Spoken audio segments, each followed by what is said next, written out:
You will remember almost every pro wrestler on this list. For some, you can probably even name a handful of killer matches that you recall quite fondly. Others, not so much. But everyone here has one thing in common. WWE booked them into oblivion with at least one horrific singles run that you probably cannot recall. So I am Gareth here from What Culture Wrestling, and here are 10 rubbish WWE singles runs you totally don't remember. Number 10, Planet Stasia. The one-time meet, oh yes, that happened, and Kurt Angle fodder left for WCW in early 2000, and found modest success as a member of the upstart Natural Born Thrillers group. Then Vince McMahon hoovered up the remnants of his competition when it folded, and Stasiak found himself back in the Fed. Seeking something new following some nondescript appearances as part of the Invasion story, Shawn was reimagined as Planet Stasiak in 2002. The general gist of this wacky gimmick was that Stasiak believed he was from outer space and was guided by rhyming voices which screamed inside his own head. It was as good as some quasi-modern update on Damien Demento was ever gonna be, and Shawn eventually left WWE for good that September. The highlight of his stint as Planet, no less than 15 runs as hardcore champion that you definitely don't recall. They were over in a flash, put it that way. Number 9, Jackson Andrews. WWE went through a phase of trying on various managers for ultra-talented in-ringer Tyson Kidd for a spell on C-level programming in 2011. Everyone from Michael Hayes and Vicky Guerrero to Matt Striker and Armando Estrada had a turn, but they were all just pale imitations, man. Jackson Andrews got there first, baby. What's that, you don't remember Mr. Andrews? Well, that might be because J.A. only turned up on telly a handful of times in late 2010 before being fired back down to developmental for more fine-tuning. He wasn't fully trained and was rushed to screens due to his physical size, basically, and he was then released in May 2011. The whole experiment was a quite senseless waste of everyone's time. Kidd didn't need a heater like Andrews. Shawn Michaels enlisting Diesel, this was not. WWE later slid Tyson back into the tag team division before serious injuries ended his career. Meanwhile, Big Jackson retired from the biz immediately post-release. Now here's a question for you: who is your favorite muscle/manager in wrestling history? It's probably not Andrews, but whoever it is, let me know in the comment section down below. Number 8, Abe Knuckleball Schwarz. Every kid grows up dreaming of headlining WrestleMania as a human baseball, right? Okay, maybe not. But Vince McMahon tried to turn career enhancement talent Steve Lombardi into just that exactly twice. He experimented with the MVP gimmick in 1993, then morphed into Abe Knuckleball Schwarz again the following year. Shockingly, it tanked on both occasions. I know, who saw that coming? Fans just didn't take old Abe seriously, nor did they particularly care about the ongoing Major League Baseball strikes gripping the sports news back then. Yep, this attempt to capitalize on some real-world dirt did sod all other than give Lombardi another costume to stare at the lights whilst wearing. Things were so rubbish for Steve that he even found himself doing the JOB for Bob Holly and PJ Walker, that being just incredible before Paul Heyman's mega cool ECW turned him into someone worth watching on house shows and various lower tier TV shows. This was not a home run.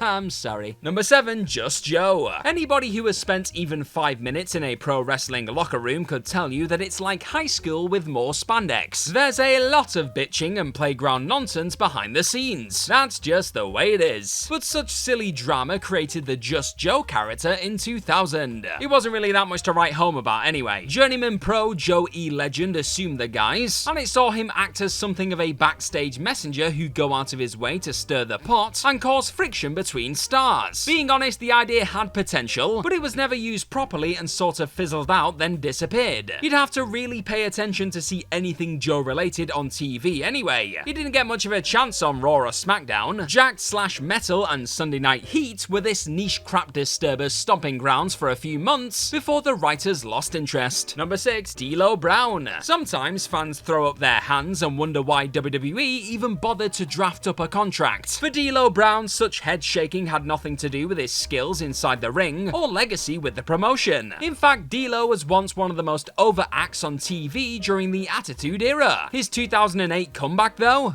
WWE proudly touted Brown's return in June 2008, then he was booked to defeat Santino Marella on Raw that July. If fans who recalled DLo's glory days from a decade prior were hoping for more of the same magic, then they'd be left disappointed. He was gone by January 2009. His release was one one of those cost-cutting exercises that comes around every so often. You know the ones. But it left people questioning why the McMahon family had even re-signed Brown at all. Oh well, at least fans got to hear that absolute banger of an entrance tune once or twice more. Number 5, Barry Windam. Say what you will about the WWF's cartoonish stalker and new blackjack gimmicks in 1996 and 1997 respectively, but they were knowingly over the top. They were also a departure from Barry Windham's previous run as a respected in-ring workhorse over on the NWA WCW side, and that was oddly welcome. Then they had to go and try to relive Baz Windam, excellent pro wrestler, didn't they? His stint as part of Jim Cornette's dire NWA revival in 1998 exposed the truth. Windam wasn't a patch on the thumping, majestic worker he'd been at the end of the 80s. His career had hit the skids big time, and it had never properly recovered even when he returned back home to Atlanta. If you've ever watched Windam versus the likes of the Great Muta, Arn Anderson, or Ric Flair, then do yourself a favor and skip depressing bouts opposite Vader and The Undertaker from 98. Both Raw matches were short, but showed how far Barry had fallen. Number 4, Cain Velasquez. Remember this? SmackDown's debut on Fox was newsworthy for 2 reasons. First, Brock Lesnar squashed Kofi Kingston to become WWE champion. Second, company creative then immediately followed up on that heartbreak by feeding fans ex-UFC man Cain Velasquez as their new babyface hopeful. To say people were bummed out would be a massive understatement. Then Cain marched into Crown Jewel for a Saudi payday and lost to Brock in a mediocre at best pay-per-view opener. He'd be gone by April due to budget cuts anyway, but WWE crapped the bed when booking Velasquez in the first place. How could he go on credibly as a badass hero after looking like a complete and utter loser? A former UFC heavyweight champion rocking up on WWE TV would turn heads today, especially now both companies are under the same umbrella. In 2019, it felt a little out of place and unsatisfying, after Kofi had been brushed to one side like an unwanted Christmas presty. Number 3, Lance Cade. WWE officials were reportedly high on Lance Cade throughout his 7-year stay in the promotion, but he was mainly deployed as a tag team worker alongside Mark Jindrak and more famously Trevor Murdoch. By 2008, creative fancied trying on something different though, so they split the team and had Lance go out on his own. He'd land beside Chris Jericho during Y2J's feud with Shawn Michaels. For some reason, the writers mentioned but almost downplayed the fact Shawn had trained Lance. They spoke about it sporadically, but most of the focus went on Jericho's antics, and the whole alliance was brought to a screeching halt when WWE released Cade following his mysterious seizure incident on a flight between shows. That was a wrap on his company career. The Jericho stuff was sinking before then, admittedly. It didn't interest fans quite as much as WWE clearly thought it would, and seemed to get in the way of the rivalry between Jericho and HBK more than anything. Number 2, Bam Neely. You might recall a big fella hanging around the back during segments involving Edge and Vicky Guerrero on SmackDown throughout 2008. That big chap was one Bam Neely. He debuted earlier the same year as Chavo Guerrero's bodyguard, and he'd get to appear in skits opposite The Undertaker and Kane for his troubles. It wasn't a bad gig actually, but it did not last. Chavo blamed Bam for a loss and slapped him Bobby Heenan on Andre the Giant style. If this was supposed to launch Neely headfirst into a breakout babyface run for 2009, then that plan failed. He'd show up a few more times on episodes of ECW before fading away. Here's the thing, fans had never actually been given much of a reason to care about Bam beyond his role as a heavy for La Familia. His entire WWE run is like the answer to some obscure trivia question, which really says everything about how much of a splash he made on his own. Number 1, Animal. Oh dear. Despite being one of the most beloved tag teams ever, the Road Warriors / Legion of Doom didn't experience too much success in the WWF / WWE. They were booked horribly for the most part, and that continued even after Hawk's untimely death in 2003. Animal eventually revived LOD alongside Heidenreich in 2005,